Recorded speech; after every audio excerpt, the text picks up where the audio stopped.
Assalamualaikum warahmatullahi wabarakatuh. Alhamdulillah, nahmaduhu wa nasta'inuhu wa nastaghfiruh wa na'udzu billahi min shururi anfusina wa min sayyiati a'malina. Man yahdihillahu fala mudilla lahu wa man yudlil fala hadiya lahu. وأشهد أن لا إله إلا الله وحده لا شريك له وأشهد أن محمدا عبده ورسوله. يا أيها الذين آمنوا اتقوا الله حق تقاته ولا تموتن إلا وأنتم مسلمون. يا أيها الناس اتقوا ربكم الذي خلقكم من نفس واحدة وخلق منها زوجها وبث منهما رجالا كثيرا ونساء واتقوا الله الذي تساءلون به والأرحام إن الله كان عليكم رقيبا. يا أيها الذين آمنوا اتقوا الله وقولوا قولا سديدا يصلح لكم أعمالكم ويغفر لكم ذنوبكم ومن يطع الله ورسوله فقد فاز فوزا عظيما. أما بعد فإن خير الحديث كتاب الله وخير الهدي هدي محمد صلى الله عليه وسلم وشر الأمور محدثاتها وكل محدثة بدعة وكل بدعة ضلالة وكل ضلالة في النار.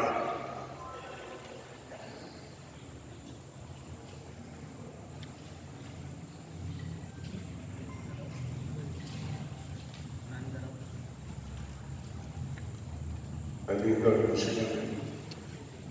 یونیورسٹی کے اس تاریخی سر سید حال کے اس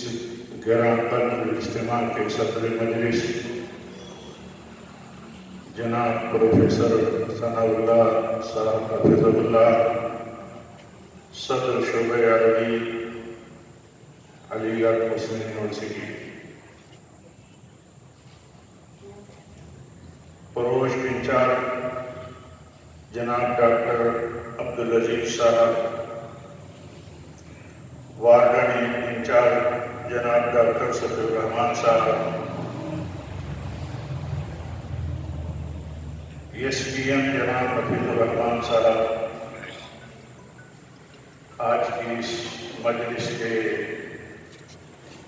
ایک اہم مقرر جنہیں ہم نے آپ نے سماعت کیا، محترم جناب ڈاکٹر ندیم اشرف صاحب، پروفیسر شعبہ دینیات مسلم یونیورسٹی علی گڑھ، اور آج کے اس اجتماع میں شریک یونیورسٹی کے دیگر قابل قدر اساتذہ کرام،